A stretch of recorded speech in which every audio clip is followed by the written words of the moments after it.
Assalamualaikum warahmatullahi wabarakatuh.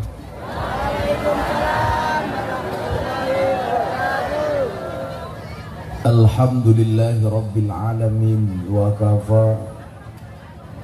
Assalatu wassalamu ala sayyidina Muhammadinil Mustafa wa ala alihi wa sahbihi ahli sidqi wal wafa.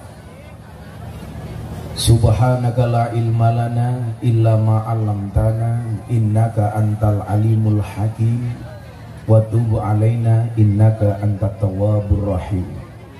Rabbi shrah li sadri wa yassir li amri wahlul 'uqdatam min lisani yafqahu qawli, amma ba'du. Hadratal muhtaramin, para masyayikh, para kiai, para habaib, tokoh agama, tokoh masyarakat, para sepuh bini sepuh yang sangat-sangat saya muliakan, para pejabat yang berkenan hadir dalam semua tingkatannya, Ibu Wakil Bupati beserta suami, Ibu Ketua DPR, TNI Polri yang sangat saya hormati, segenap panitia pengajian yang saya banggakan, Bapak Ibu kaum muslimin wal muslimat, warga masyarakat Pancajaya, Mesuji rahimakumullah. Beli bawang keliru merica, Gus Miftah datang dengan membawa cinta.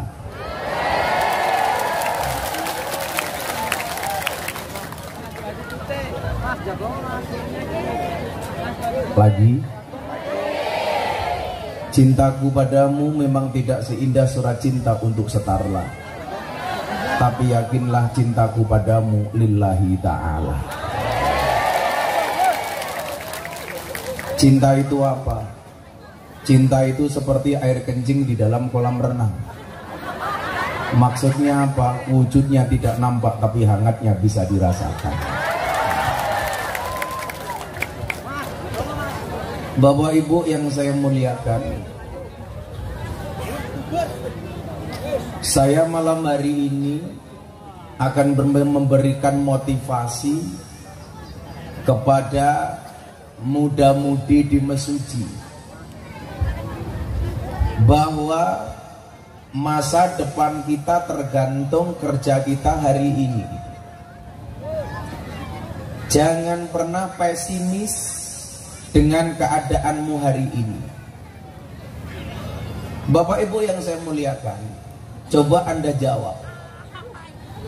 Bayangkan kalau Anda berada di tengah sungai naik perahu, perahunya bocor, di sekeliling perahu itu banyak buaya. Pertanyaan saya, apa yang harus Anda lakukan? Rata-rata jawabannya adalah pasrah, tawakal, sabar. Salah. Kenapa saya bilang salah? Saya tadi bilang, bayangkan kalau Anda naik perahu, perahunya bocor, di sekitar perahu Anda banyak buaya. Apa yang harus Anda lakukan? Jawabannya adalah berhenti membayangkan. Hari ini banyak orang yang khawatir dengan masa depannya. Kenapa? Karena bayangan yang tidak-tidak. Di saat pandemi belum ada ujungnya, di saat varian-varian baru terus muncul menyertainya, maka kekhawatiran itu semakin timbul. Apalagi COVID-19 di Indonesia itu paling aneh. Anehnya di mana? Muncul COVID varian pertama, Alpha, langka masker. Muncul varian kedua, Delta, langka oksigen. Begitu muncul varian ketiga, Omikron, langka minyak goreng. Saya hanya batin, apa hubungannya Omikron dengan minyak goreng? Ternyata hari ini kejawab. Kementerian Perdagangan telah menjual 415 juta liter ke luar negeri. Saya bilang, Kalau rakyat susah, mohon maaf, justru para pejabat ini bisnis mementingkan perutnya sendiri. Ingat saya bilang, hewan yang makan rumput, makan tanaman di sawah, itu namanya bajing. Tapi kalau ada pejabat makan uang rakyat, namanya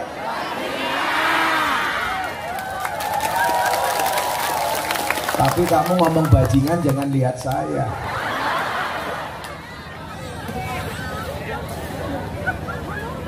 Kemarin sore saya mau berangkat dari Jakarta. Saya banyak wartawan ditanya, Gus, ini ada isu baru. Apa? Katanya akan ada pernikahan antara varian Delta dengan Omikron. Apa pendapat Gus Miftah? Saya jawab, kita doakan mudah-mudahan sakinah mawaddah warahmah. Banyak kali hari ini kita mengkhawatirkan masa depan kita. Disitulah kenapa kemudian saya buat quote. Apa quote saya? Bayangan adalah ilusi buruk tentang masa depan.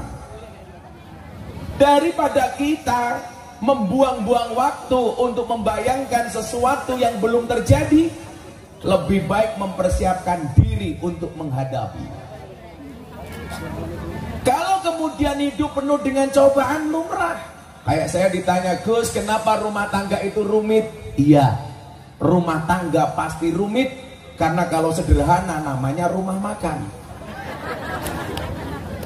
Makanya di sini banyak ibu-ibu. Kalau Anda punya suami, suaminya hanya bikin susah, tolong ajak duduk suamimu, bisikkan kalimat di telinga suamimu, Mas, ini rumah tangga apa rumah duka? Persis pengajian malam hari ini, mejanya kayak meja rumah duka, nggak ada kopinya. Oh, baru datang.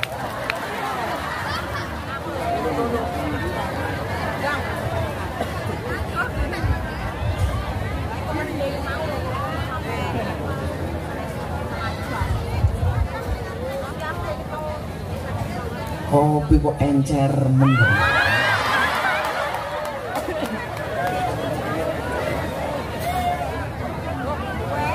Iki malah mau kayak panganan barang ki manganku kepiye. Monggo Kiai ngapunten Kiai.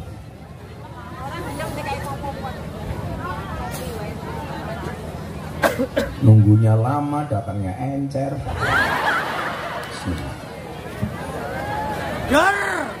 Sangit.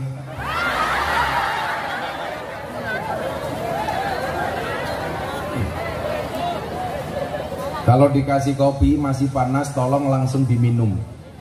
Kenapa? Jangan pernah kamu sesali kopimu dingin, karena ketika hangat tidak pernah kau hargai. Kopi. Cowok itu di mata cewek seperti gula di dalam kopi. Kopi tanpa gula rasanya manis, rasanya pahit. Yang salah siapa? Gulanya. Goblok, gawe kopi rono gulon. Bikin kopi kemanisan, yang salah siapa? Tetap gulanya. Bikin kopi kok kebanyakan gula. Itulah cowok di mata cewek. Ada rasanya namun tidak pernah diperhatikan keberadaannya. Cewek itu nggak pernah salah, apalagi kalau wakil bupati. Nggak pernah salah. Mudah-mudahan wakil bupati panjang umur. Jadi orang sedunia mati, wakil bupati hidup sendiri.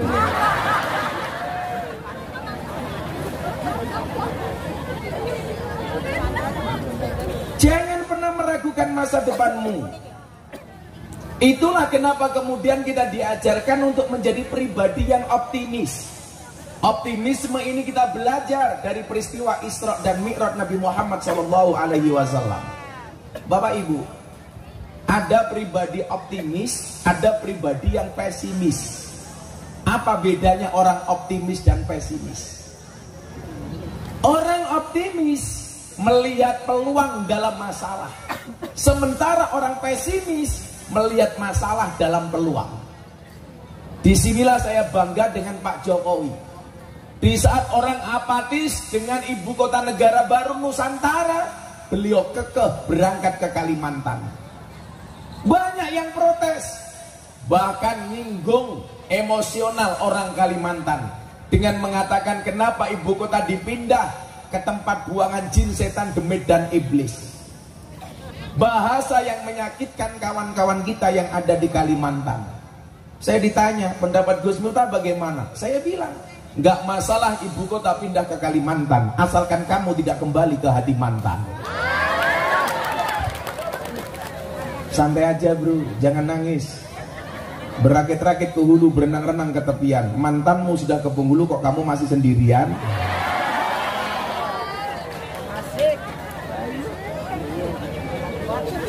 Saya ditanya Kiai, kenapa sih orang move on itu berat?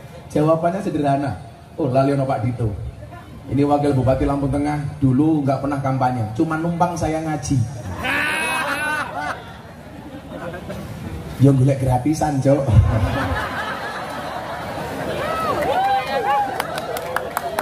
Makanya sebenarnya ikut ngaji bukan karena pengen ngaji, karena merasa nggak enak saja.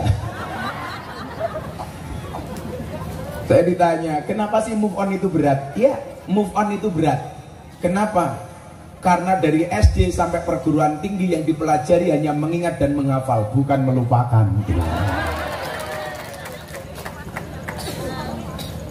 Saya bilang, inilah orang optimis. Presiden yang mempunyai optimisme yang tinggi. Dulu Pak Jokowi kepilih jadi presiden, semua orang meragukan. Belajar dari Pak Jokowi jadi presiden yang dulu seorang tukang kayu. Inilah kenapa kita harus mempunyai impian yang tinggi. Maka saya mengatakan, bermimpilah dalam hidup, jangan hidup dalam mimpi.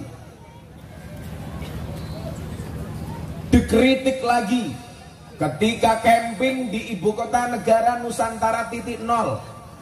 Seluruh kepala daerah gubernur suruh membawa tanah 2 kilo, air 1 liter.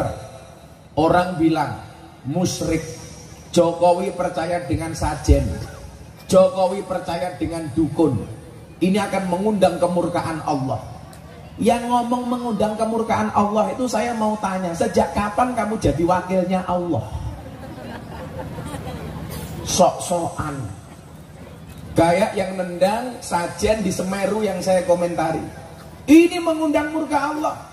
Inilah kesalahan kita. Bapak Ibu, satu ayat, ayatnya sama, ditafsirkan oleh orang yang berbeda, maka akan menghasilkan pemahaman yang berbeda. Tapi yang perlu diingat kemudian adalah man fassarul Quran bi ra'yi falyatabawwa maq'adahu minan nar. Barang siapa menafsirkan Al-Quran sesuai dengan kemampuannya sendiri, siap-siaplah mengambil tempat duduk dari api neraka. Cara yang paling gampang begini. Ada satu peristiwa di depan kita, kecelakaan bermotor, orang tabrakan. Yang melihat tabrakan ini dari 3 kacamata yang berbeda. Ada kiai, ada polisi, ada makelar. Peristiwanya sama, dilihat dari kacamata yang berbeda, akan menghasilkan tafsir yang berbeda. Dilihat sama ketua Suriah, begitu ada orang tabrakan, ketua Suriah akan mengatakan inna lillahi wa inna ilaihi rajiun. Kiai, semuanya dikembalikan kepada Allah. Yang melihat polisi, tafsir yang berbeda. Ini pasti melanggar lampu lalu lintas. Polisi, saya sering bilang, Gus, bagaimana pendapatmu tentang polisi? Polisi sekarang baik. Yang membuat citra polisi jelek itu cuma satu. Apa? Polisi Cilubah. Lampu merah, belok kiri, tahu-tahu iya. Masih ada di Mesuji seperti itu?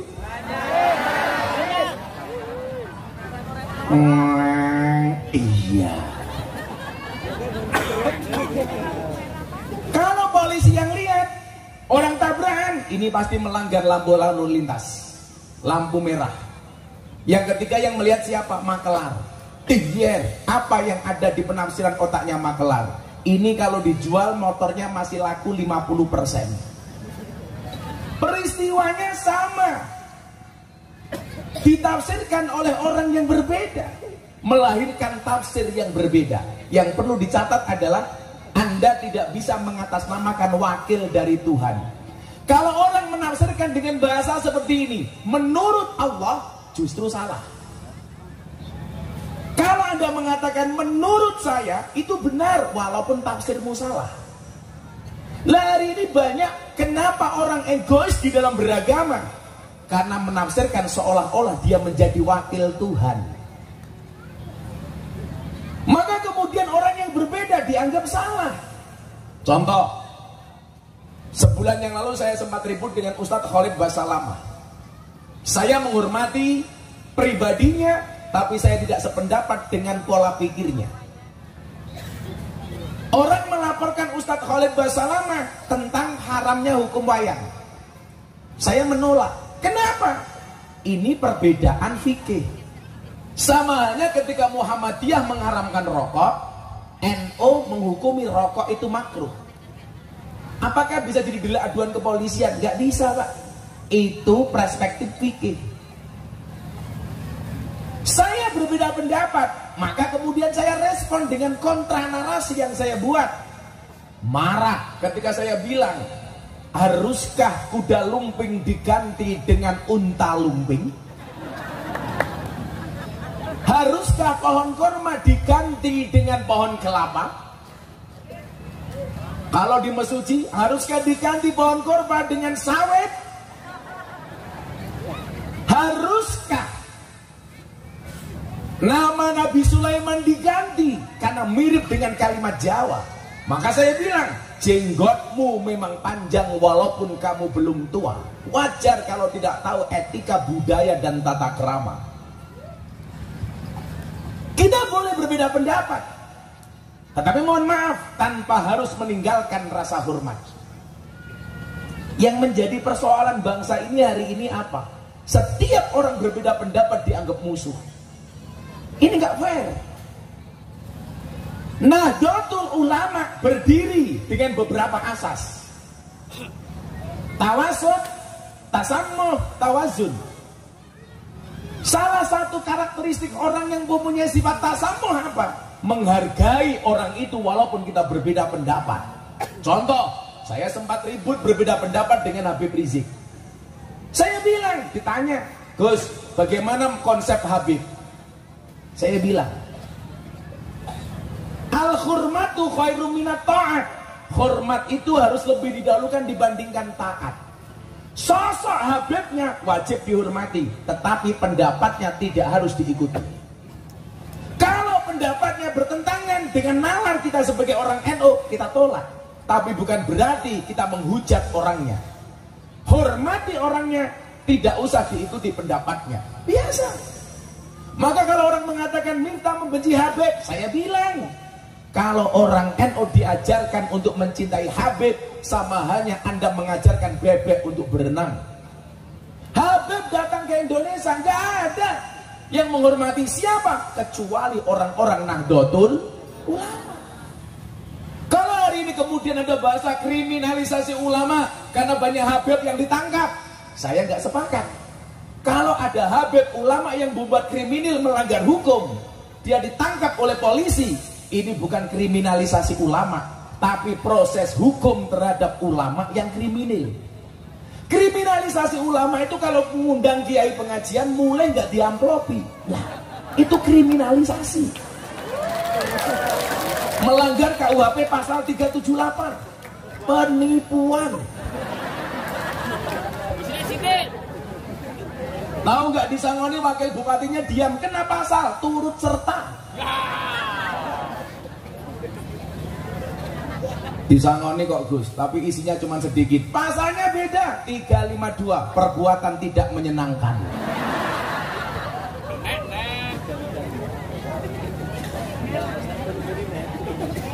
Jangan memaksakan pemahaman kita kepada orang lain.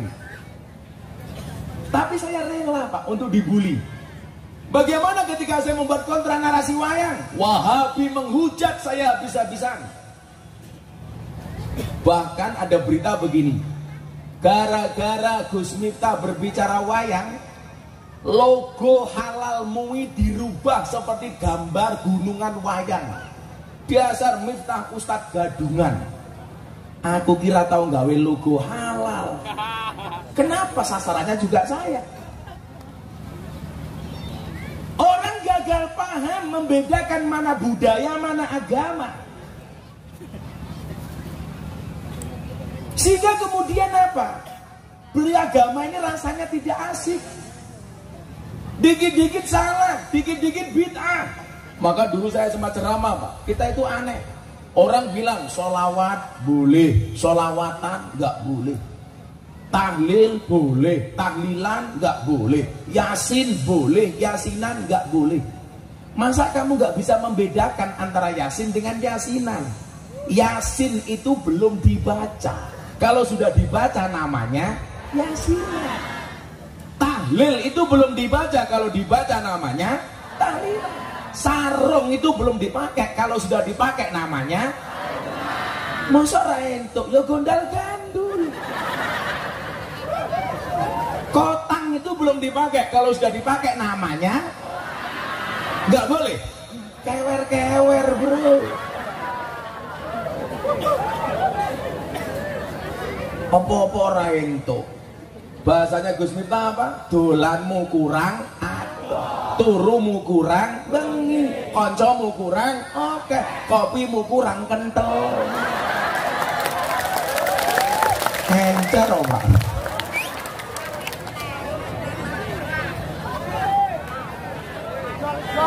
Saya nggak minta lagi, cuman bilang kopinya encer. Lampung produksi kopi, yuk bikin kopi encer. Menjijikkan. Sing gawe ya sapa? Ketake rondo ini. Kok malam hari ini banyak banget ibu-ibu pakai jilbab pink ya? Mesti rondo. Dia ngono wis tua jilbab pink.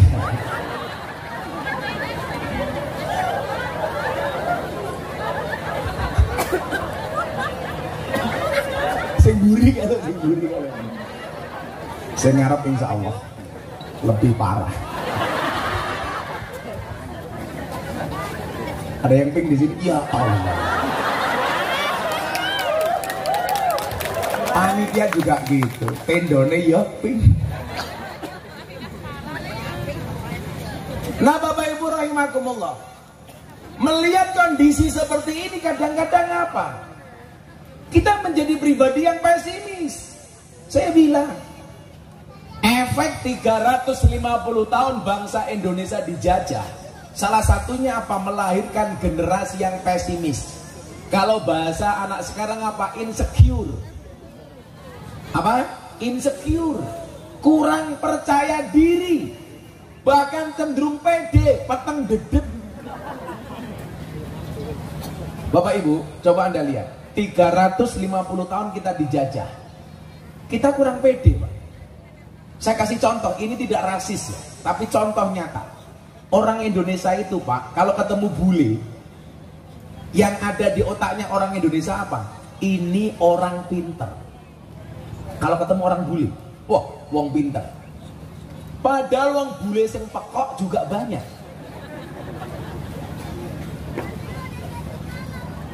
Kalau ketemu orang Cina, otak kita mengatakan apa? Ini orang kaya. Padahal orang Cina yang miskin juga banyak. Terutama di Kalimantan.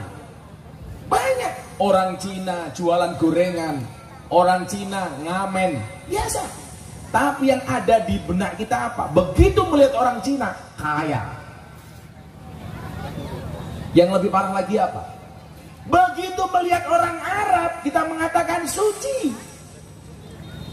Saya dulu Bapak Ibu ngejak umrah jamaah nggak bisa ngaji sama sekali. Masuk ke Madinah, masuk hotel Dalat Taibah, nyetel TV. Begitu TV-nya bunyi, tangannya diangkat. Amin, amin, amin. Gara-gara TV-nya ngomong bahasa Arab. Begitu saya lihat ternyata apa? Berita pemerkosaan.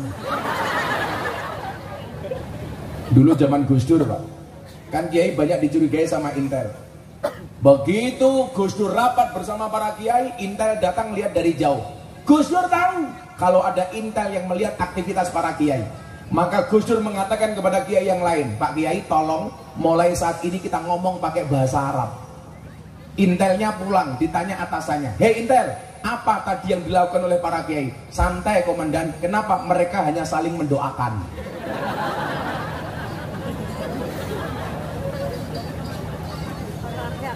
Saya jadi ingat kiai, saya ngaji di Surabaya resolusi jihad.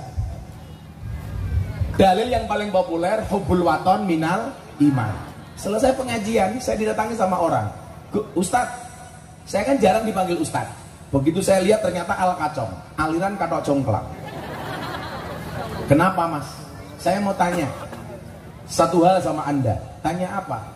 Hubbul waton minal iman itu hadis riwayat siapa? Lah mumet dasku. Sejak kapan hubbul waton minal iman dianggap hadis? Karena yang tanya orang goblok, saya jawab hadis riwayat Muslim. Lah dia tanya, kok bisa Muslim? Ya bisa. Emangnya ada hadis riwayat non Muslim? Ada lagi. Saya ada curhat dari salah satu artis binaan saya, Via Valen. Sorry bro, sorry. Jangan bandingkan saya dengan Mudinya Mesuji ya. Saya itu membuat kelompok pengajian artis untuk membendung kelompok-kelompok intoleran. Saya ngurusi seperti Aura Kasih, Nikita Mirzani, Happy Asmara, pokoknya sing ayu-ayu lah. Pak Ketua Surya tidak mungkin saya ajak, karena kalau ikut nanti nggak mau pulang. Ditanya sama Via Valen, Beb.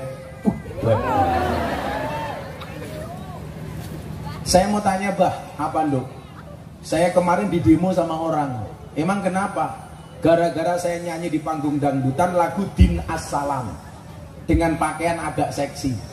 Saya di demo, Via Valen menistakan sholawat. Pertanyaan Via Valen sama saya, benar nggak Din As-Salam itu sholawat? Saya bilang, inilah gobloknya orang. Tidak semua qasidah itu sholawat, dan sholawat tidak harus berbahasa Arab. Iki ngopo meneh? Oh sing kental.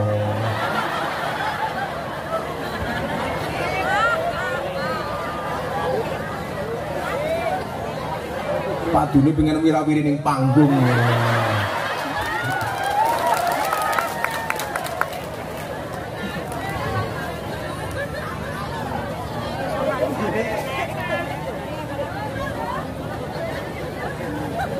Jadilah orang seperti kopi. Gus Miftah itu kayak kopi, pahit sih tapi banyak yang mencintai.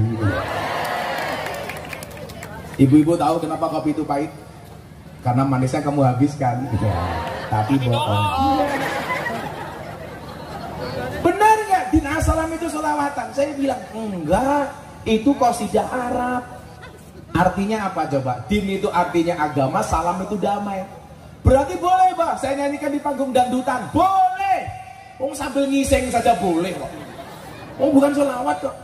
Ibu-ibu di toilet daripada ngelamun yang enggak, nyanyi Din As-Salam enggak apa-apa kok. Begitu duduk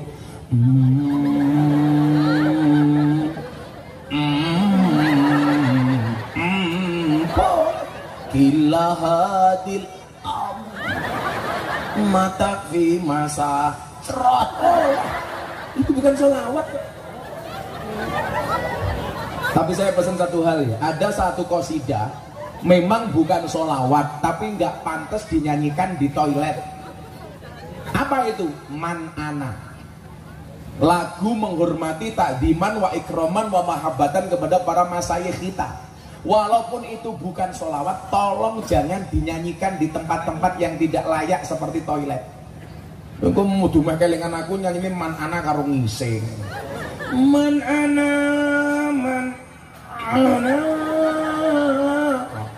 man ana laula trot aja.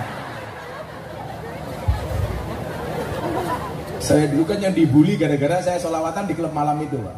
Jadi mbak-mbak pakai pakaian seksi, sebenarnya nggak seksi sih Bu, yang bawah naik ke atas, yang atas turun ke bawah.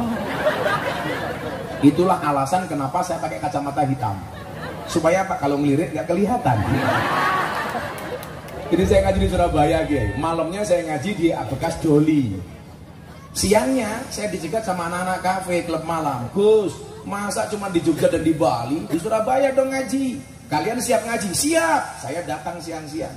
Saya pikir sudah menggunakan atribut pengajian, ternyata enggak. Atribut dinas mereka ketika bekerja. Dan di atas meja udah botol semua. Begitu saya datang, teriak-teriak. Acara selanjutnya tausiah dari Abah. Saya naik panggung, mbak-mbaknya rebutan pakai minta selfie. Pusing saya, Pak.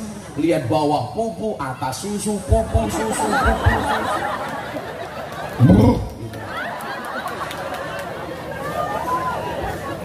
Ya akhirnya memang hidup ini seperti orang diperkosa, mau nggak mau harus dinikmati.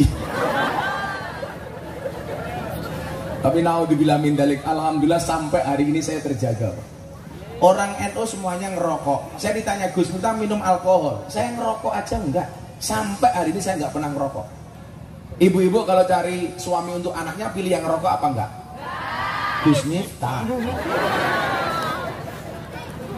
Saya dari pondok dulu enggak pernah saya ngerokok.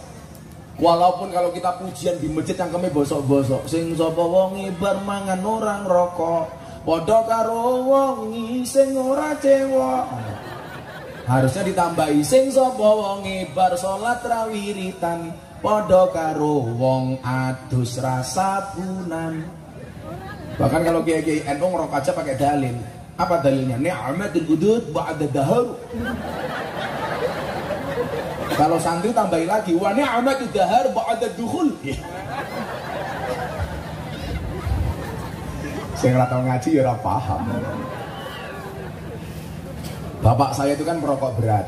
Saya bilang, Pak, mbok berhenti nggak usah ngerokok, nanti mati loh. Dijawab, mati ya sumet meneh. Edan. Akhirnya saya bawakan buku bahaya merokok, Kiai. Bapak saya langsung berhenti membaca.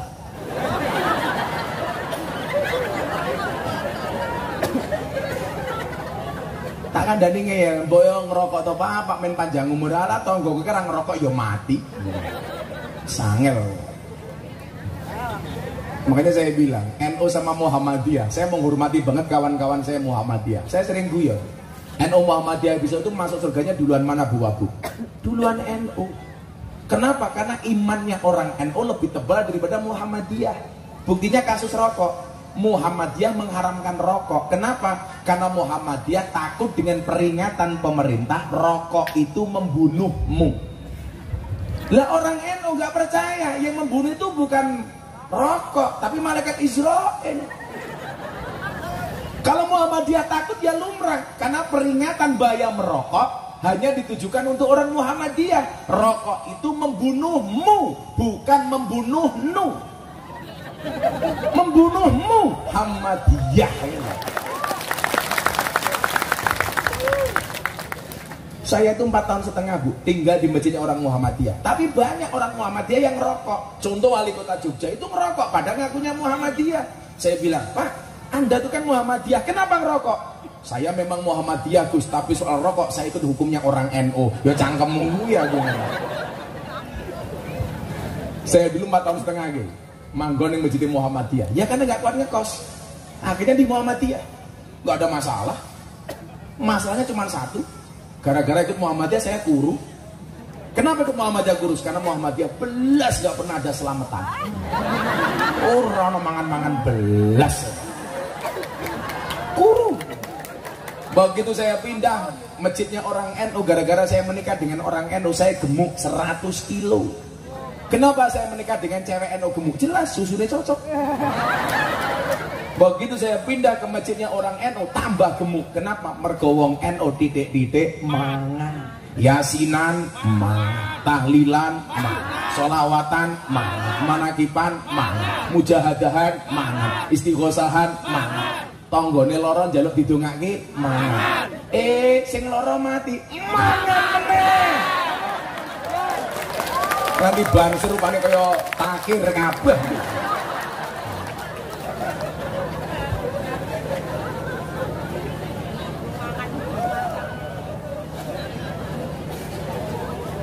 Jadi apa? Jangan mudah kemudian kita menyalahkan orang lain walaupun berbeda pendapat. Orang muktalif itu biasa-biasa saja. Toh perintahnya kemudian waqtasimu bihablillah jami'an wa la tafarraqu. Berbeda itu boleh, yang nggak boleh berpecah belah. Sah-sah saja. Maka kemudian apa? Kalau kita mengira hidup ini tidak akan diuji oleh Allah, Anda aneh. Kalau kita lihat Al-Baqarah 155, apa sih ujian manusia itu? Walanabluwanakum bisyai'im minal khauf wal ju' wa naqsin minal amwali wal anfusi wal thamarat wa basyiris sabirin. Ujiannya apa? Kita akan diuji oleh Allah dengan sedikit ketakutan. Takut opoli, sing jomblo takut gak bisa nikah. Santai saja. Ar-Rum 21. Wa min ayati an khalaqalakum min anfusikum azwajan. Allah menciptakan manusia berpasang-pasangan. Berarti kalian semua sudah punya pasangan. Allah menciptakan manusia berpasang-pasangan. Itu artinya apa? Kalau kamu tidak punya pasangan, jelas kamu bukan manusia.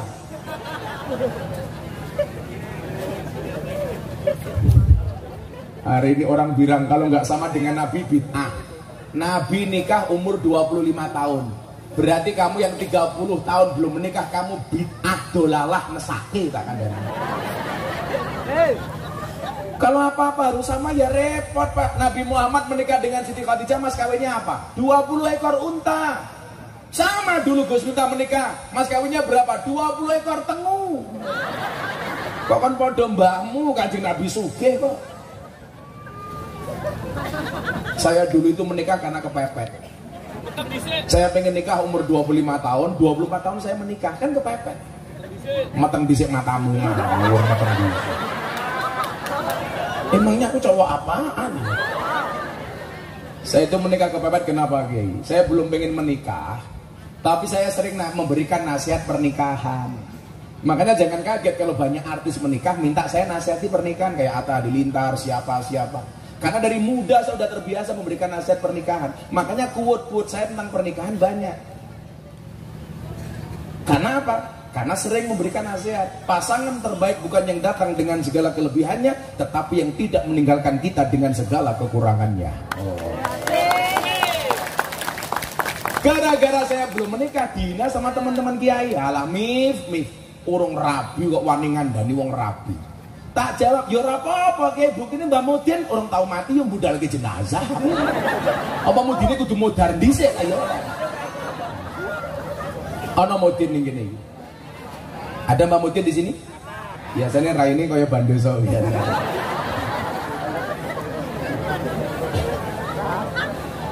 Angel.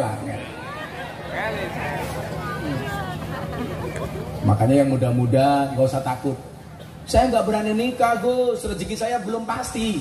Yang belum pasti itu gajimu. Kalau rezekimu sudah pasti, menikahlah. Orang menikah itu membukakan dua jalan. Satu jalan rezeki, nomor dua jalan barokah goblok.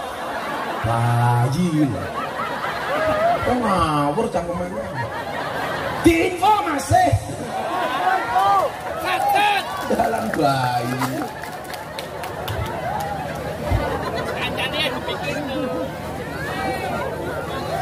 Acara selanjutnya ngicipi kopi kedua.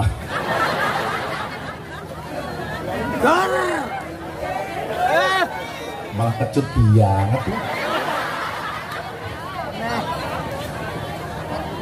Robusta. Sallu ala Nabi Muhammad. Bisa minal khauf, rasa takut. Ya biasa-biasa saja itu. Kok saya itu nganu ya? Tahun 2000 sekian saya itu dipanggil sama Habib Lutfi pertama kali masuk kamar pribadi beliau. Waktu itu beliau bilang begini sama saya, awal-awal itu beliau bilang gini, "Le, ojo kaget yo, nopo bah, lak hasute kiai iki kadang-kadang luwih gede tinimbang hasute santri." Waktu itu ternyata ini menjadi dasar bagi saya hari ini untuk tidak pernah sakit hati sama sekali ketika ada orang membicarakan saya, membuli, menghina, mencaci, memaki, belas nggak pernah saya sakit hati karena saya punya dasar yang disampaikan oleh Habib Lutfi. Jauh sebelumnya Umur saya 6 tahun, saya pernah sowan di Blitar kepada macan panggungnya Jawa Timur, namanya Mbah Yusuf Yasin. Kalau orang-orang NU Lawas pasti tahu Mbah Yasin itu siapa. Pak Surya pasti tahu Mbah Yasin itu siapa. Dari Blitar, ini macan panggungnya Jawa Timur. Saya sowan ke sana. Kepala saya dilus-lus oleh beliau setelah turun dari panggung. Beliau mengatakan apa sama bapak saya? Pak Mur, anakmu sesuk iki cangkeme dadi. Kiai-kiai tua bakal seneng karo anakmu, tapi bocah-bocah nom oke sing ra seneng karo anakmu. Dan wah itu terjadi. Saya dengan semua kiai sepuh itu dekat. Dengan Habib Lutfi, saya malah dianggap anak. Akhirnya saya bawa Hercules, preman terbesar di Tanah Abang yang mempunyai 1 juta anggota. Saya suruh sowan beliau, dianggap sebagai adik angkatnya Habib Lutfi. Hercules yang pernah ditembak matanya nggak mati, dibacok hampir tiap hari. Hercules, ikut saya Pak. Saya kalau sama preman nggak pernah takut. Saya di Jakarta ngaji di Kriok Preman 20, saya nggak mundur. Kenapa? Belakang saya sumur. Cemplung mudar aku. Saya dengan Bahdin Kendal dekat. Sayang banget beliau sama saya. Dengan Mbah Yaidin Ploso almarhum yang baru meninggal kemarin, sebelum meninggal saya dikasih sarungnya beliau. Dengan Mbah Maimun sebelum beliau berangkat haji saya dikasih 3, 1 serban, 2 sarung, 1 serban, 2 sandal, 3 parfumnya Mbah Maimun. Mbah Yai Buya Kapabil Lirboyo. Tapi sing nom-nom Pak cangkemnya atos banget lah karo aku. Persoalannya apa? Bukan masalah beda pendapat, tapi beda pendapatan. Karena saya yakin kok, orang sekarang mengatakan Miftah itu nasabnya nggak jelas. Ayo hitung-hitungan nasab karo aku. Saya berani. Saya punya mbah ke-9 di Jawa Timur di Ponorogo, namanya Mbah Muhammad Besari. Kan saya puja kesuma, putra Jawa kelahiran Sumatera. Kalau santri saya banyak yang Indo-Pakistan, bapaknya iblis, ibunya setan. Lawang santri datang ke pondok, saya nggak pernah tahu siapa orang tuanya. Dari Lampung itu banyak. Dan santri sangka Lampung, dablek ya Allah.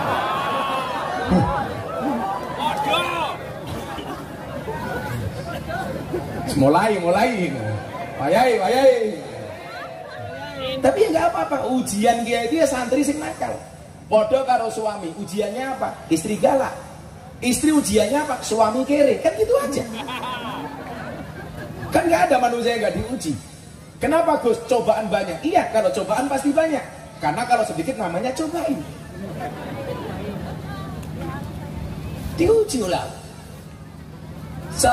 Ketika saya dibully soal saya ceramah di gereja Pak Ramadan tahun kemarin, ditelepon sama Abah Lutfi, Le, awakmu neng di wonten Jakarta, Bah. Kapan pulang Jogja? Kalau Abah mengendaki malam ini saya pulang. Yaudah mampir Pekalongan, sahur sama Abah. Akhirnya saya berangkat pulang. Baru sampai Tegal, sudah hampir imsak, saya sahur di Tegal. Akhirnya sampai dalamnya Abah Lutfi jam 5 pagi. Saya pengen ceritakan bagaimana seorang mursyid, seorang presiden sufi sedunia, Presiden Jatman, Maulana Habib Lutfi bin Yahya Pekalongan. Jam 5 pagi kalau wirid, baru berhenti jam 10 pagi Pak. Jadi beliau itu kalau wirid jam 5 mulai, jam 10 baru selesai. Saya datang jam 5 masuk kamar, ada Mama Salmah istrinya beliau. Saya lihat Abah Lutfi lagi wirid. Tasbihnya Pak, berpuluh-puluh dengan panjang, subhanallah. Tahu saya datang, wiridnya berhenti. Ngajak ngobrol saya. Saya tanya, Bang kok wiridnya banyak banget? Kenapa sih Bang? Kan Abah dosanya udah nggak banyak. Abah itu kan sudah dekat dengan Allah. Kenapa kok wiridnya masih banyak? Apa jawaban beliau? Le, kenapa saya wirid dan pikir banyak? Untuk nambal, untuk mengganti jamaah torikoh yang ketinggalan wiridnya. Bagaimana kemudian seorang guru bertanggung jawab kepada muridnya? Sampai muridnya kekurangan dzikir dan wirid yang nomboi gurunya sendiri. Apa nggak nangis kita? Beliau setiap pagi melakukan itu untuk nambali semua dzikir murid-muridnya. Dasarnya saya canggablek, saya bilang, yang Pak dilanjutkan, tolong saya diwakili. Tambah ibah. Beliau mengatakan apa? Bang, gimana dengan gonjang ganjing hari ini? Saya dibully gara-gara saya ceramah di gereja. Beliau mengatakan apa sama saya? Lanjutkan.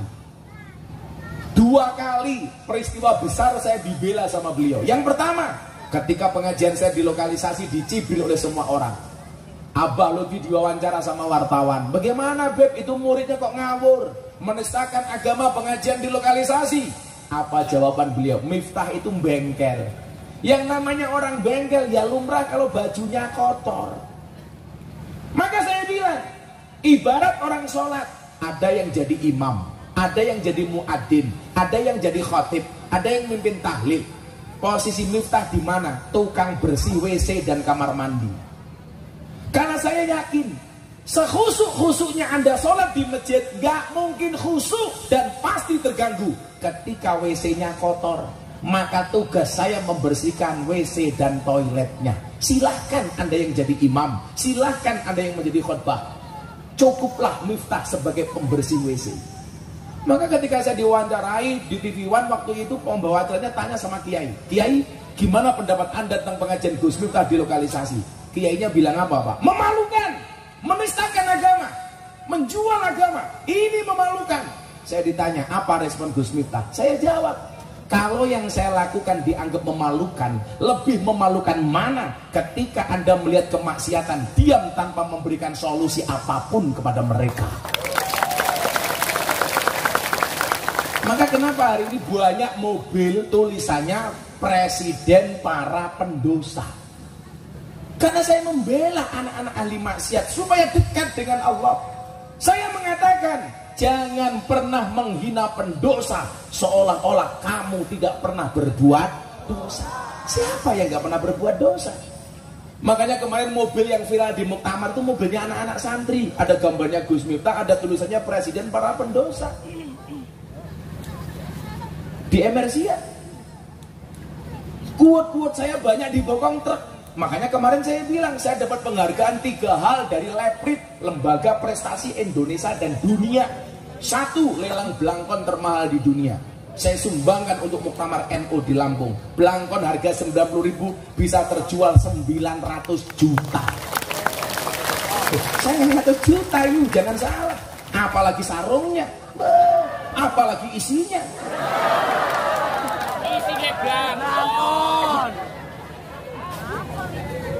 Isine blangkon, Cok.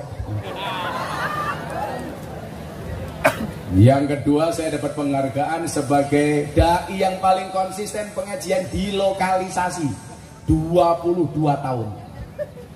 Saya sering ditanya wartawan, tahun 2018 saya diundang pengajian di Belanda, Swiss, Belgia, Italia. Saya ditanya, Gus, wartawan-wartawan Eropa ini, sebenarnya kalau Gusna pengajian di lokalisasi pengen apa enggak? Tak jawab, ya pengen.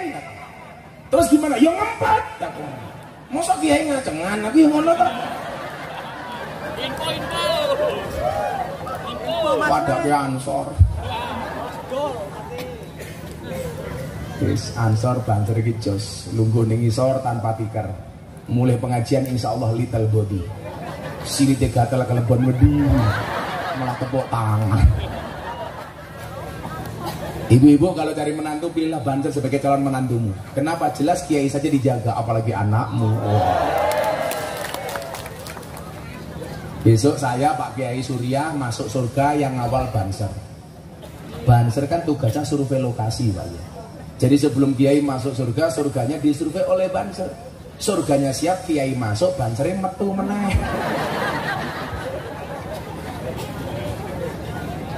Oke. Sing sacet masih diuji. Habib Lutfi mengatakan lanjut li. Idul Fitri malam kedua jam 12 malam Mbah Dim memberikan hadiah Fatihah untuk saya. Hari kedua siang jam 3 saya sowan beliau. Gus Alam putranya Mbah Dim bilang, Abah ki sayang banget Gus karo awakmu. Lah nopo Gus? Tadi malam Abah itu hadiah Fatihah untuk sampean. Kok tahu-tahu sampean mak bedunduk datang. Abah bilang apa? Mbah Dim ngendikake dalam kitab Ihya itu ada cerita Mesir itu pernah dilanda kemarau panjang. Ada sekian ulama berdoa minta hujan dan istisqa, nggak ada yang diijabah oleh Allah. Di situ ada satu ulama yang dianggap edan, dianggap kentir, dianggap orang waras, dianggap orang ngalim, dihinakan sama ulama-ulama itu. 27 ulama berdoa, gak ada yang udan. Akhirnya sing dianggap edan ki ndonga malah udan. Lah Mbah Dim ki ngendikan gegek sing edan ki awakmu, Gus. Kita tuh gampang banget kok menghina orang. Padahal kiai semuanya itu punya mazhab masing-masing. Falikuli syai'in mazhab. Saya bilang, saya itu nggak ngalim. Tapi saya punya prinsip qalilum minal yakin khairum min kasirin minal ilmi wal amal. Kowe duwe titik yakin manfaat kuwi luwih apik, Ger. Tanimbang kowe duwe oke tapi ora manfaate blas. Gusmi Kiai Hamid Jazuli Al-Maghfurlah. Beliau mengatakan apa? Ngalim kuwi penting tapi orang jamin. Siapa yang bisa jamin? Kalau Anda mengatakan Miftah tidak alim, harusnya Anda malu. Kowe sing ngalim iso apa? Saya nggak ngalim, bro, tapi tiap hari ada orang masuk Islam melalui saya. Orang Australia, orang Belanda, orang Amerika. Saya ceramah di gereja, 1 minggu kemudian ateis satu keluarga di Amerika menyatakan syahadat melalui Gus Miftah. Lah gue sing ngalim iso apa? Deddy Corbuzier belajar Islam 15 tahun sama semua kiai pintar, nggak nyantol. Karo wong goblok nyantol. Saya ditanya sama Deddy harus bisa jawab. Prinsip saya satu, masuk gondrong kalah karo gundul.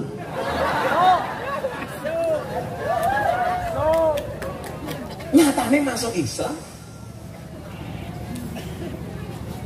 Deddy itu kan apa-apa bisa, Bu. Yang nggak bisa cuma satu, nyisir rambut. Sing di sini apa nih? Saya kenal beliau, Pak, sebelum masuk Islam baru 8 bulan tok. Setiap hari dia WA soal agama. Setiap dia bertanya harus bisa saya jawab. Dan ternyata hidayah. Salah satu hidayahnya apa? Gara-gara bulan Ramadan sebelum dia masuk Islam, dia bertanya tentang konsep iman. Mahwal iman. Jawaban saya cukup menggunakan kitabnya anak ibtidaiyah Jawahirul Kalamiyah. As-su'al mahwal iman. Jawab, al-imanu wa anna taqida annallahu subhanahu wa ta'ala muttasifun bi jami'i sifatil kamali wa munazzahun bi jami'i sifatin nuqsani. Iman itu iktikad, yakin bahwa Allah itu disifati dengan segala sifat kesempurnaan dan dibersihkan dari segala sifat kekurangan. Lah Deddy ki cah pinter. Dia bilang, berarti Allah itu sempurna. Iya, kalau sempurna berarti nggak perlu dibela. Maka kenapa saya mengatakan Tuhan itu nggak perlu dibela? Karena yang butuh dibela itu hambanya. Islam itu nggak butuh dibela, yang butuh dibela orang Muslim. Maka yang benar bukan front pembela Islam, tapi front pembela Muslim. Contoh, Muslim di Rohingya dijajah, mereka yang harus kita bela. Muslim di Chechnya, Bosnia dijajah, mereka yang harus kita bela.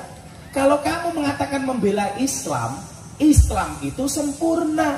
Kalau kamu merasa jadi pembela Islam, berarti kamu lebih sempurna daripada Islam. Kan lucu, Pak.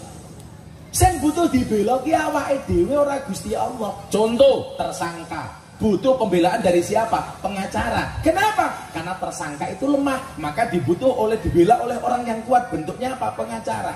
Gara-gara saya ngomong seperti ini, FPI marah-marah sama saya. Kualat bubar. Bubar, Pak. Dulu kawan saya bikin stand up komedi. Materinya apa, Bu? Masak kurma dengan daging babi. Coki Muslim. Diancam dibunuh oleh ormas. Tanya sama saya, Gus, bener gak ini penistaan? Enggak. Sejak kapan benda mati punya agama? Seolah-olah kalau babi itu pasti Kristen, kalau kurma itu pasti Islam. Yang makan kurma, Pak, di Timur Tengah tidak hanya orang Islam, orang Kristen juga makan kurma. Di Indonesia yang makan babi tidak hanya orang Kristen, wong Islam oke, tapi delek-delek, sok-sokan. Tapi saya bilang kesalahan kamu satu, apa? Gara-gara kamu bilang kalau daging babi dimasak dengan kurma bisa jadi cacing pitanya menjadi mu'alaf. Lagi cangkem bosok, saya bilang. Banser tahu babi itu mengandung apa? Cacing pita. Salah, babi itu mengandung anaknya. Masuk anakmu?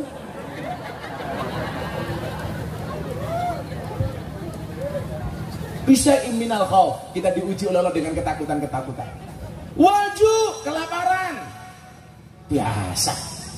Jangan nom, gak usah khawatir. Saya sering bilang kalau kamu meragukan rezekimu, belajarlah dari penyanyi dangdut.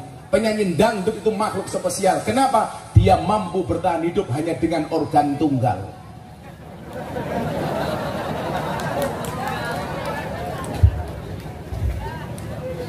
Lawang pengamen nyanyi sono-sono ning bisi payu urip kok. Saya pernah ketemu pengamen. Ibu, engkaulah wanita yang mulia, derajatmu 3 tingkat dibanding ayah. Kau mengandung lagi. Meteng mana. Ngune payu kok. Masa kamu takut lapar jadi banser? Gak usah le. Coba lihat entong ning jero godhong gedang, ora tau metu dibuka lemu, ora ana entong guru. Apa meneh entong kok stroke? Ono, Bro. Betul Bu Abu? Ora ono. Lagunya anak kecil Pak ya, yang paling saya sukai satu. Cicak-cicak di dinding, diam-diam merayap, datang seekor nyamuk, hap, lalu ditangkap. Kowe dadi banser, dadi ansor, dadi anak-anak di sini malah khawatirkan rezekimu kalah karo cecak. Cecak itu merayap di dinding.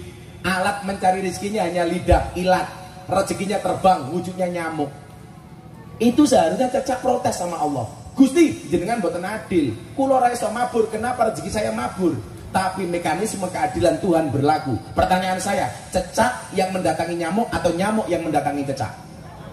Nyamuk yang mendatangi cecak. Datang seekor nyamuk, hap, lalu ditangkap. Begitu nyamuk terbang, duk. Persis tak ajar ndasmu persis.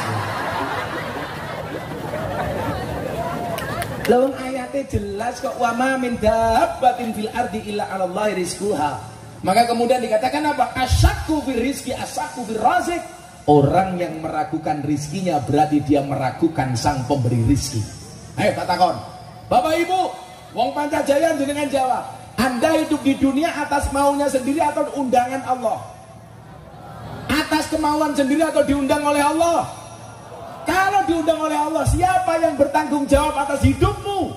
Allah. Gampangnya begini, saya datang ke panca saya, kemauan saya apa undangan panitia? Panitia, makanya saya nggak perlu mikir amplop. Kenapa? Karena amplop yang mikir panitia. Kalau saya ikut mikir, malah dikira panitia.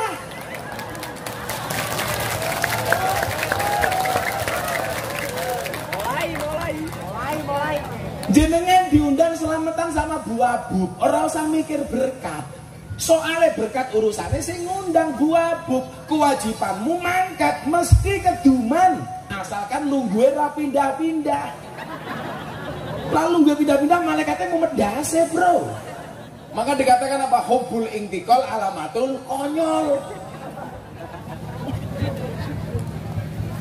Wanaksi minal amwal. Orang takut kehilangan uang. Pak, Bu, ingat, tidak semua orang punya gaji, tapi semua orang punya rizki. Gus Miftah itu nggak punya gaji, tapi ada rizki. Apa bedanya gaji dengan rizki? Beda, Bu. Gaji itu bulanan, rizki kapanpun bisa datang. Gaji bisa salah alamat, rezeki nggak mungkin salah alamat. Gaji itu ada slipnya, rezeki nggak ada slipnya. Gaji bisa tertukar, rezeki nggak mungkin tertukar. Gaji karena kerja, rezeki karena kedekatan kita dengan Allah Ta'ala. Lah lucunya ibu-ibu kalau cari menantu yang ditanyakan apa? Kerjomu opo, gajimu piro? Cocok tae wangi gue dong. Piye to mbok-mbok anake dipacari wong tuane ikhlas. Dirabi tenanan wong tua malah ngel-ngel. Coba kalau pacaran Bu, anaknya tak jak ning wae gambas. Delok mani gajah, mangkat. Bu, anaknya tak jak ning pantai, mangkat. Begitu dilamar tenanan Bu, kula pun pacaran dangu. Angsal mboten anake kula rabi. Alah lele, gajimu piro? Kerjamu apa? Niku anak dihalalke ora entuk, dijak haram malah entuk. Makanya ibu-ibu kalau ada anak perempuan disukai laki-laki, kamu bilang sama laki-lakinya, Mas, halalkan atau tinggalkan. No. Taklukkan anakku dengan kobil tuh, bukan dengan I love you. Tahu bulat digoreng dadaan cuwilik regane 500-an kok. Mosok nek anakmu gede mau dol gratisan. Wong wedok rungokno. Wong wedok kuwi kaya lombok, payu bobrok, ra payu bosok. Sing kurang ajar anake tangga kula. Kiai, anak kula kaya Maryam. Apa? Meteng ra duwe bojo. Matamu. Kuwi ra kaya Maryam, diuntal codot tak kandhani. Ora duwe bojo meteng kok kaya Maryam. Maryam itu keakbarannya Gusti Allah, cuma padake karo anakmu. Ada-ada saja. Ayo le, orang duwe gaji rabi. Aku mbiyen rabi ra ndek apa-apa. Seneni karo maratuaku. Kowe ora wani ngrabi anakku ra ndek apa-apa, modalmu apa? Saya bilang kelebihan saya satu, kekurangan saya juga cuma satu. Kelebihan kamu apa? Banyak kekurangan. Kekuranganmu enggak punya kelebihan, modal rabi aku.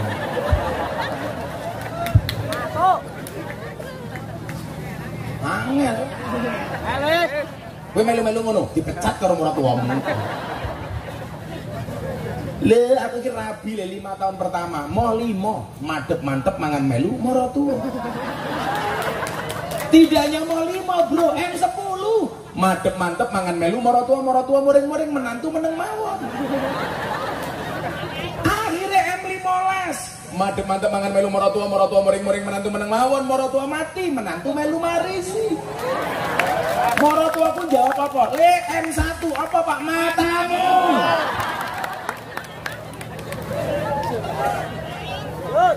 Dulu kuliah itu Pak Kiai, ya nggak pacaran cuma saya. Kenapa? Karena nggak laku.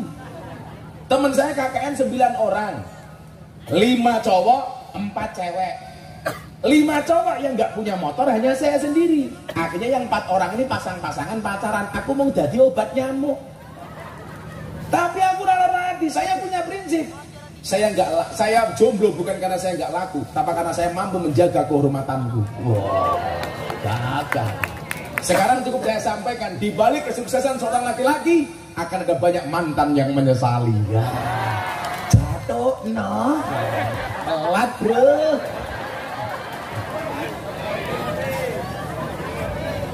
Kan kalau laki-laki jelas, di balik kesuksesan seorang suami ada doa dari seorang istri, betul? Itu artinya semakin banyak istri, semakin banyak yang mendoakan. Setuju ibu-ibu? Betul apa salah bu? Salah. Itulah cowok selalu salah di mata cewek. Ini nganggo ping ya cengengesan bae. Lemune.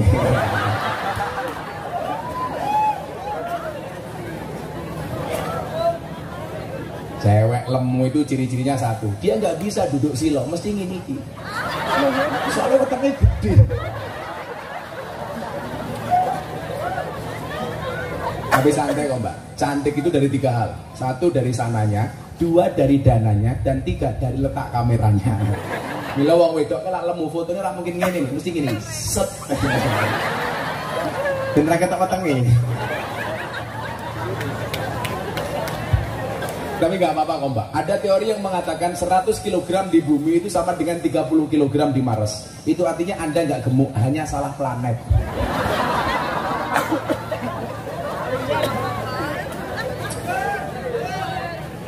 Kok mau manis men ya? Minta air putih dong. Mau ombe dhewe panitia ujian. Mboten Pak, saya nggak minum. Saya nggak minum ini. Saya minta. Sorry ya, bukan cangkem murahan ya. Mboten, soalnya berkaitan dengan pita suara. Maka saya itu jaga bu, karena jadwal saya setiap hari muter. Makanya saya bawa mic sendiri. Ini saya bawa mic sendiri untuk menjaga. Halah so apian mau suwe saiki kabeh mau kayak aku. Iki yo lemu meneh. Watengmu aja gede-gede bro. Kan saya bilang penelitian medis membuktikan cowok yang perutnya buncit, wetenge gede, biasanya manuke cilik.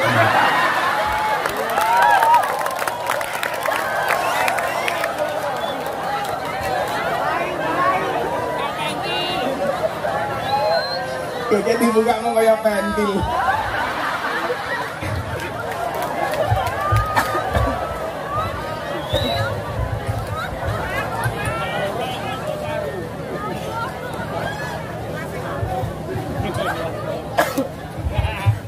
Ora apa-apa le, kowe lak ndek bojo lemu, jos. Mok kelone setengah jam sikilmu kram. Ayo selawatan dhisik ya. Ana hadrah ta kuwi? Bisa apa ora? Ditinggal pas sayang-sayangnya versi selawat. Lagu aslinya adalah kowe lunga pas aku sayang-sayangi. Selawat. Apa iso ngaji alon-alon iso. Aku ngaji alon ngopo tang-tang kok. Kamu jangan terlalu bersemangat, bayaranmu nggak jelas tak kan. Aku ngopo. Aku ngaji alon mergo sadar aku sapa santri sing nakal ra iso apa. Aku ngaji alon mergo sadar aku sapa ahli maksiat sing kakean dosa. Bapak-bapak mesuci yang ngono. Aku mundur alon mergo kowe ra gelem kelon.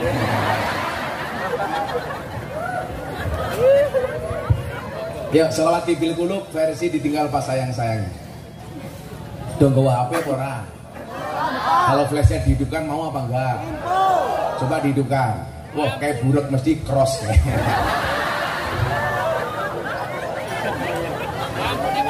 Allah. Ya, HP-nya dihidupkan yuk untuk mesuci yuk. Mudah-mudahan kita semuanya mendapatkan terangnya Nabi Muhammad. Amin. Yang nggak punya HP cangkemnya merenges. Mending kita padang. Kok mau ngeloro yang bawa HP? Semuanya diangkat dong. Ya. Apa lampunya pateni? Ya. Wih digebuki lampunya wih.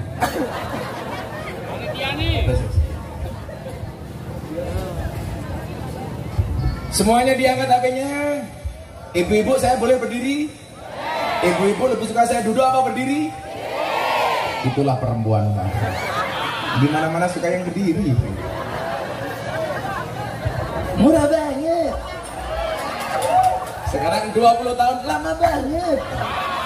Modar. Itu namanya kirmasu kere maca sugih. Mendingan sumakar sugih maca kere. Ayo semuanya diangkat. Sholawati bil qulub. Sik tak tes dhisik. Allahumma sholli ala sayyidina Muhammadin tibil qulub wa dawaiha wa afiyatil adam wa shifaiha wa nuril absari wa diyaiha ho ayo tabui menunggu. Kamu terpesona sama yang gemuk ya? Sing sacet masih golak sacet tak tambahi dana kenakalan nih. Ayo diangkat semuanya, ayo selawat. Allahumma sholli ala sayyidina Muhammadin tibil qulub wa dawaiha wa afiyatil abdan wa sifaiha wa nuril absari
inilah Islam Nusantara. Solawate podo tapi carane nganggo cara budaya ora apa-apa.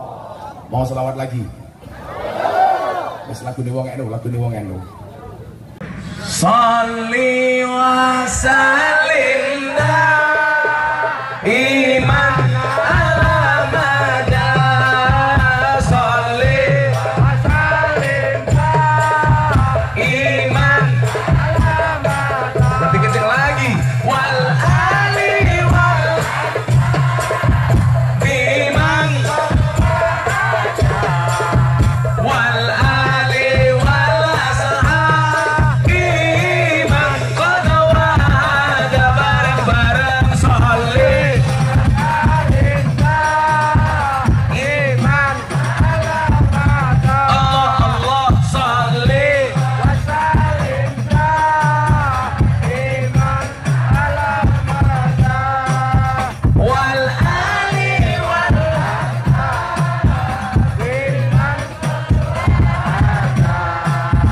wal ali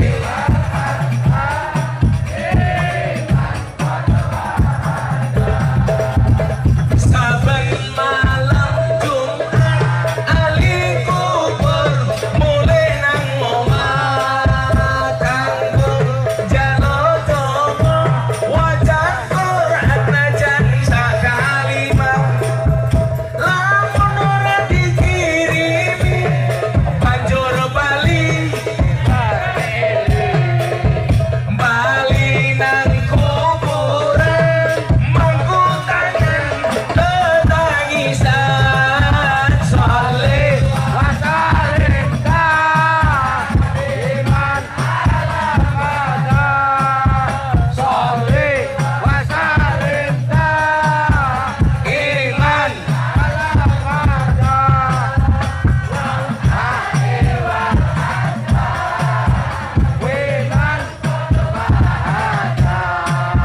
Wal ali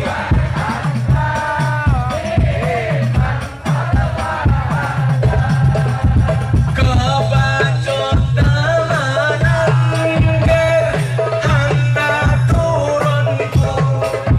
Kowe ora wireng padha mangan tinggalanku. Lamun aku bisa bali ning alam bakal tarik kasih donyaku sing isih ana. Sholli wa sallim iman alamada.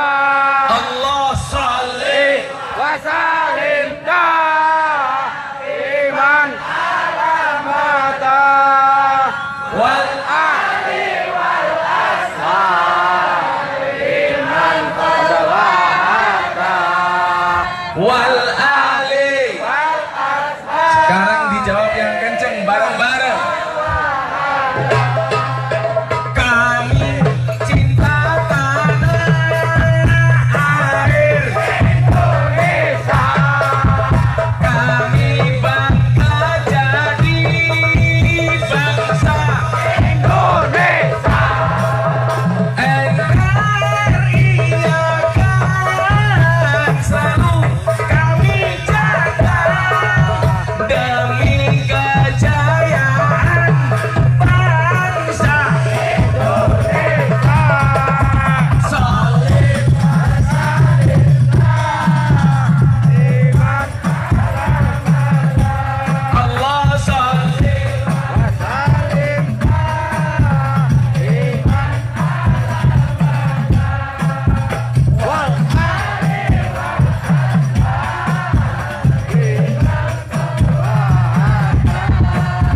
wal ali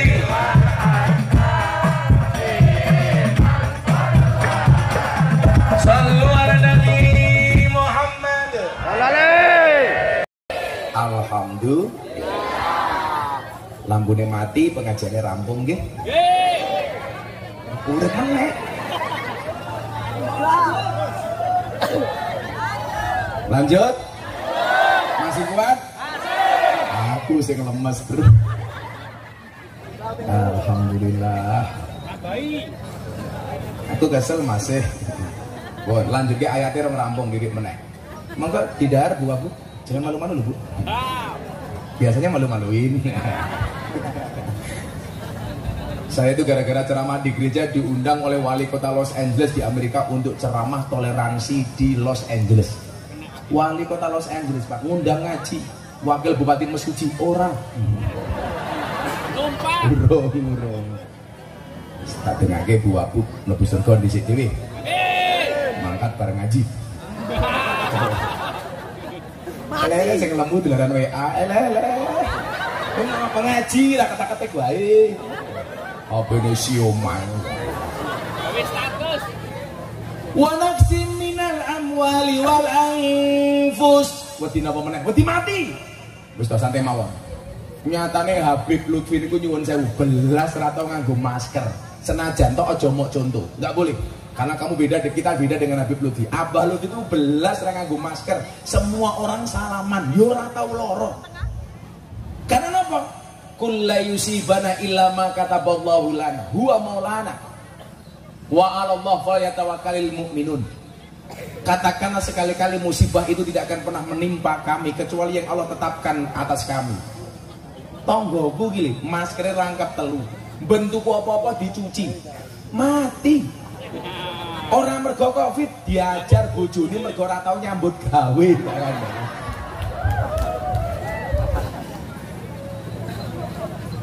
Santai, Covid insya Allah berlalu, amin. Mudah-mudahan Mesuji segera normal, Ramadan normal, besok bodo normal, amin.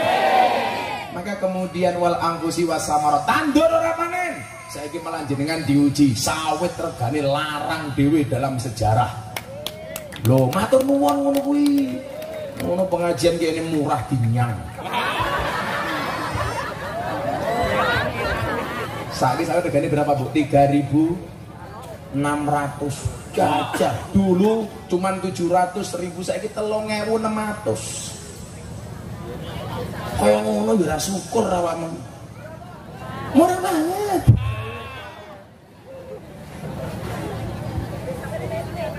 Ayo. Tapi atas semua ujian itu Allah pengen mengatakan kepada kita apa? Wa basyiris sabirin. Berikanlah kabar gembira bagi orang-orang yang bersabar. Gus, sabar enten watesen apa mboten sabar lan duwe wates, sing duwe wates mung Lampung Tengah. Sing duwe wates mung Lampung Tengah.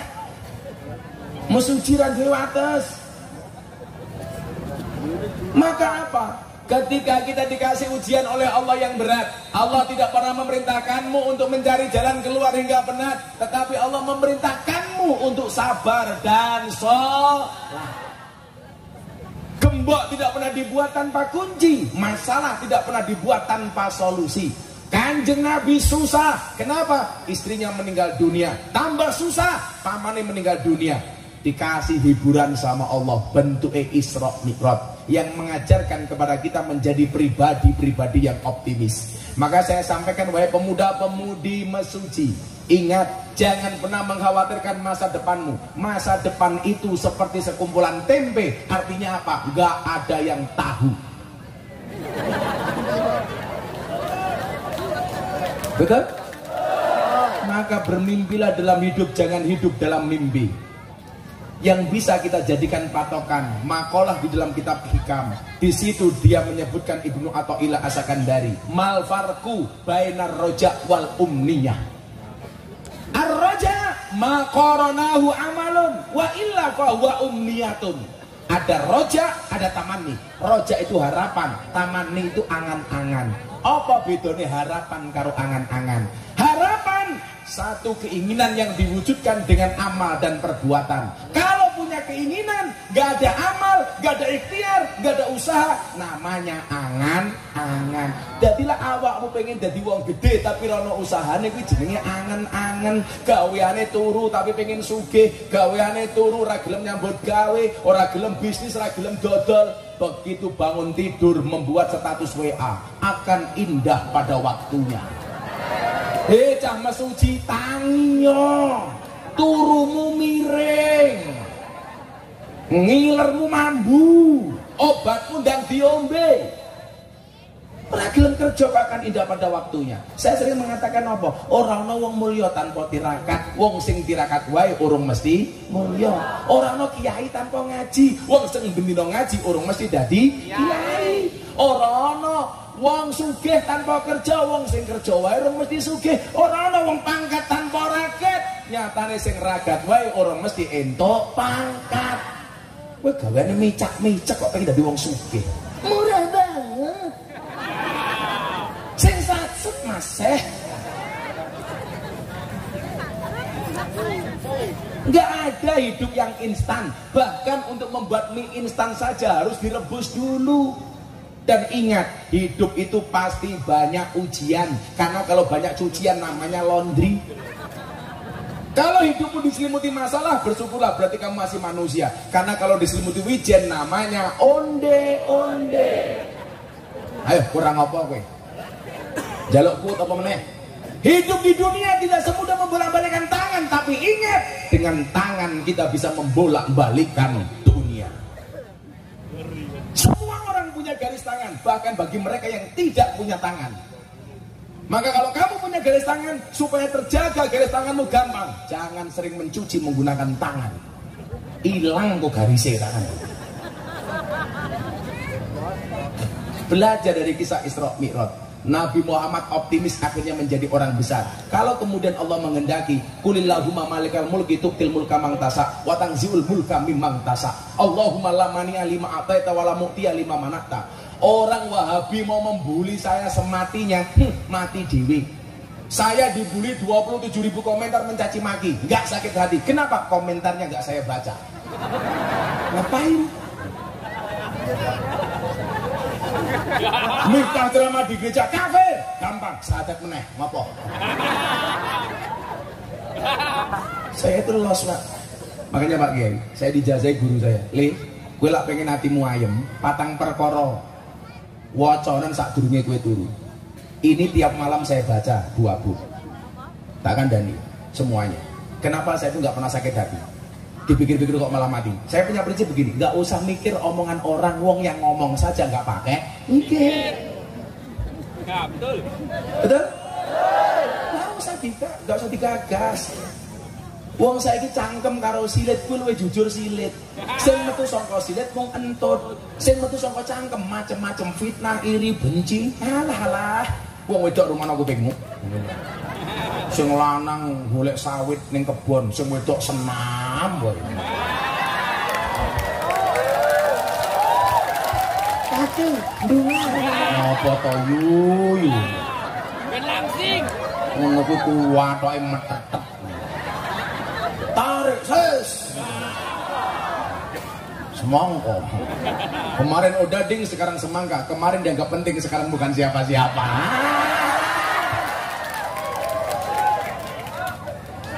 Saya itu Pak Surya, kalau quote saya dibuat buku, lebih dari buku. Makanya tadi yang penghargaan ketiga saya itu apa? Selebriti yang paling banyak wajahnya dilukis di bokong truk. Sampai Pak Kiai Said itu menjuluki saya wali bokong truk. Karena truk banyak yang gambar saya, yang paling menyedihkan satu, mobil sedot WC. Gambari Gus Miftah. Tulisannya, ya Allah, silitmu adalah rezekiku. Tobiat. Ini saya ngomong ngenyek. Tapi ekspresi Pak. Saya kemarin dapat kiriman truk dari Kalimantan. Dari Sampit. Gambarnya Gus Miftah. Truk. Gambari Gus Miftah, ini kono ono quote-nya. Bisa jadi dosamu sebesar kapal, tapi yakinlah ampunan dan maghfirah dari Tuhanmu lebih luas dibandingkan lautan. Saya itu pokoknya apa-apa jadi kuat. Beneran. Jangan pernah susah jadi orang gemuk. Karena cewek gemuk lebih disukai dibandingkan cewek seksi. Kenapa? Cewek seksi hanya fokus kepada penampilan, tidak pernah fokus kepada perasaan. Hidup cewek gemuk. Tapi kalau cowok yang disukai yang kurus kayak saya, kenapa? Makan saja tidak tambah, apalagi pasangan. Iya.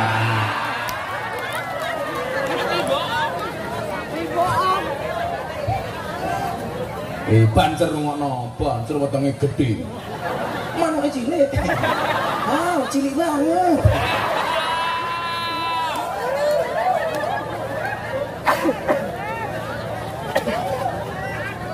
Allahumma lamani lima ataita.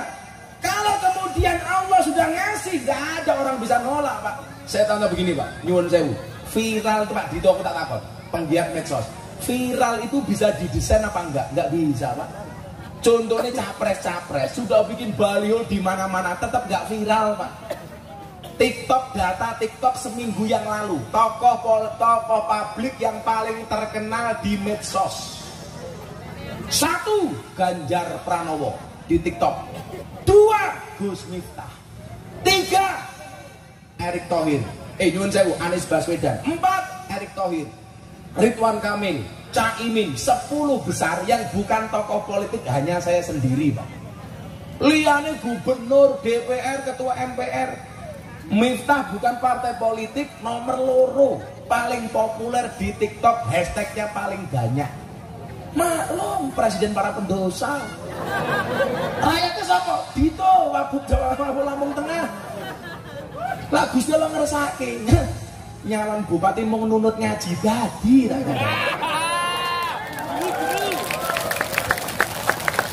Orang modal pada gitu. Viral tuh nggak bisa didesain nih, nggak bisa. Deddy Corbuzier bilang sama saya, ente itu orang unik. Unik gimana? Biasanya orang viral langsung hilang. Lah kamu loh viral berulang-ulang. Kenapa? Allah ngeresaki wala mu'tiya lima manakta. Kalau kemudian Allah sudah menolak, nggak mungkin manusia bisa kasih. Maka yang perlu kita lakukan apa? Pantaskanlah amalmu di hadapan Allah, maka Allah akan memantaskan hidupmu. Saya kira gelasnya wis resik nih. Mau dikasih teh, mbuh teh atau kopi, mbuh cair atau kental, atau mau dikasih soft drink, atau mau dikasih es buah, selama gelasnya bersih semuanya bisa masuk. Kenapa? Karena wadahnya sudah siap. Tapi kalau gelasnya kotor, ono teh ya teh ra gelem mlebu, ono kopi ini nggak mau masuk. Kenapa? Karena gelasnya kotor. Maka yang harus kita lakukan apa? Bersihkanlah gelasmu. Karena kalau gelasnya kotor, dipaksa dimasuki minuman, yang terjadi apa? Mubadir, muspro, nggak bisa diminum. Kenapa? Karena gelasnya kotor. Maka yang perlu kita lakukan apa? Bersihkanlah diri, bersihkanlah hati. 4 hal yang saya baca kalau mau tidur. Ya Allah ya Rob, ampuni dosa saya. Al-Fatihah. 1. Yang kedua, ya Allah ya Rob, ampuni dosa kedua orang tua saya. Al-Fatihah. Yang ketiga, ya Allah ya Rob, ampuni dosa orang yang mencintai saya. Al-Fatihah. Yang keempat, ya Allah ya Rob, ampuni dosa semua orang yang membenci saya. Al-Fatihah. Itu tiap malam. Aku rabi loro hati, bro. Sampai istri saya bilang, jangan-jangan abah itu seperti pohon pisang. Maksudnya punya jantung tapi nggak punya hati.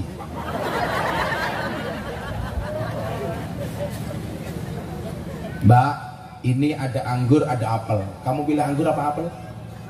Apel. Pinter. Anggur memang lebih mahal dibandingkan apel. Tapi cewek harus milih apel dibandingkan anggur. Kenapa? Karena pada dasarnya cewek itu lebih suka diapelin, nggak suka dianggurin. Iya.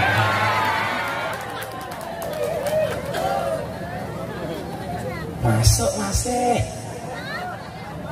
Ayo, solusi hidup kita semuanya. Masa depan terbuka dengan luas. Saya selalu mengatakan, kenapa kaca mobil bagian depan jauh lebih besar daripada kaca spion? Karena masa depan kita jauh lebih besar daripada masa lalu kita. Kalau Allah sudah mengendaki, Kanjeng Nabi bisa naik ke langit ke-7. Innama amruhu idza arada syai'an ayyakula lahu kun. Sing optimis dong. Idza arada syai'an ayyakula lahu kun. Kun. Kalau Allah sudah kasih kun fayakunnya. Saya dulu ngaji di lokalisasi sudah 15 tahun gak ada yang ngelirik. Tahu-tahu saya pengajian di Bali, ada wartawan radar Bali pakai HP direkam. Hari Kamis saya ngaji, hari Senin diposting lambe turah. Yang nonton 1 jam diposting 3 juta kali tayang. Keesokan harinya sudah 5 juta. Hari Selasa rumah saya sudah penuh dengan wartawan. Kalian mau ngapain? Mau konfirmasi pengajian Gus Miftah di lokalisasi dan klub malam. Bagaimana Gus? Ya, itu pengajian paling menyenangkan sedunia. Ngajinya berpahala, matanya bervitamin. Sing ngaji wayu-wayu beda ning kene. Tuwek-tuwek. Wis tuwek jilbabe pink.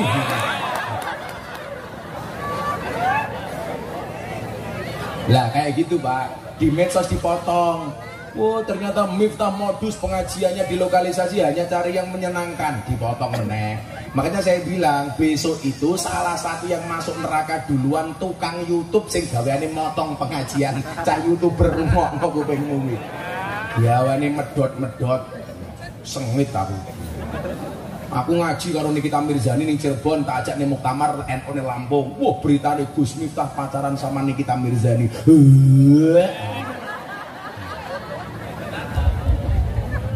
Itu kan fitnah. Fitnah itu lebih kejam daripada fitness. Bon jam 12:30. Lanjut. Lanjut rame semua. Nanggung. Panyuwunan saking panitia Jariah pembangunan Masjid Al Muhajirun. Ayo tokke duwite ra mung teras terus. Pengajian non delok munyuk ning kebun binatang sangune 100.000 pengajian delok kiai infake 1.000. Lu larang kiai apa munyuk? Munyuk. Ngomong munyuk bialang bisa. Ayo semuanya uangnya dikeluarkan, kita selawatan bangun Masjid Al Muhajirun. Mudah-mudahan sing kersa ngetokke duit nggih masjid insyaallah uripe makmur. Rezekine nambah. Utangnya lunas. Kelak dibayar. Ayo panitia ini siap-siap. Aku tak melu nyumbang gini. Dires, askuris. Ora nyumbang deloke. Wah, kiai ini Tony Boster, patonmu ini dopose banter. Ayo panitianya mana panitia. Ayo. Yuk, buah ya, buah. Buah pirai. Kurang tambahin. Kurang matamu. Kowe mung 1.000 enggak ya. Kowe sing tuwa-tuwa ya ngono 1.000 lebok kaya kotang, hati-hati. Dhuwit 1.000 gambare Patimura nyekel pedang, mau lebok kotang bacoki susu. Kene panitia. Dikit banget. Sambil selawatan yuk. Shallu ala Nabi Muhammad. Ariku rasane lara nyawa kanca adoh karo agama ratuwe tata krama Qur'ane ra diwaca salate ya ditinggal.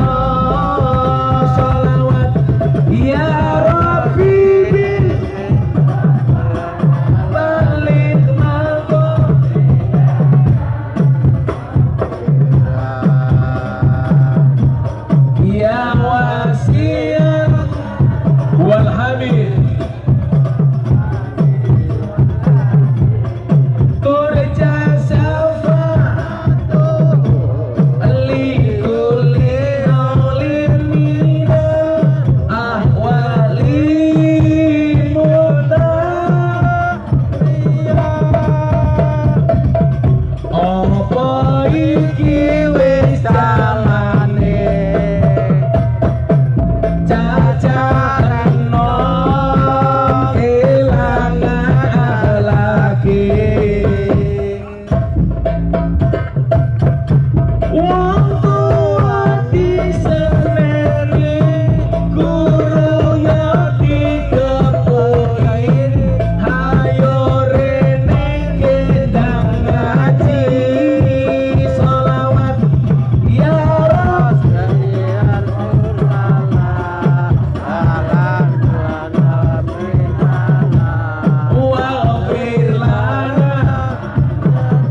Sekali lagi, hadronya berarti yang kenceng untuk semua hajat kita bangun masjid.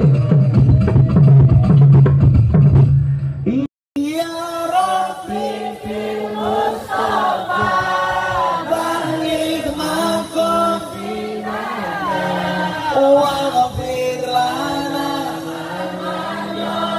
ya wasi'al karam.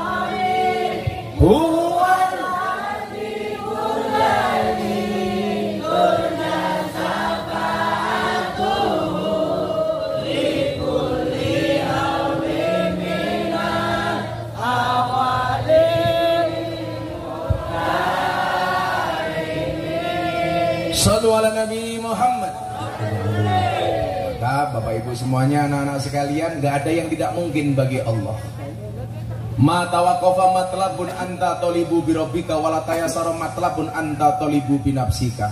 Tidak akan pernah terhenti sebuah permintaan ketika kamu sandarkan permintaanmu hanya kepada Tuhanmu, dan tidak akan pernah menjadi mudah sebuah persoalan ketika kamu percaya dengan kemampuanmu. Semua yang disandarkan kepada Allah, insya Allah Allah yang akan memberikan solusi terhadap semua masalah yang kita hadapi. Amin Allahumma amin. Sampun jam 1:30 pengajian rampung, Pak Suryah ndonga. Oh, matur nuwun. Ya tak santet.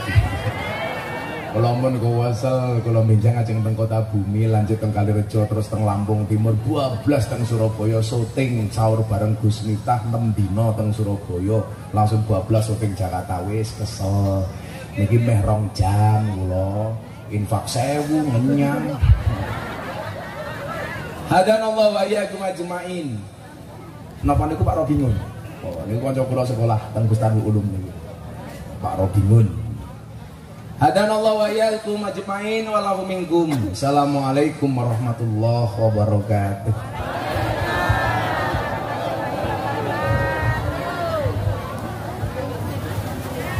Pun bubar.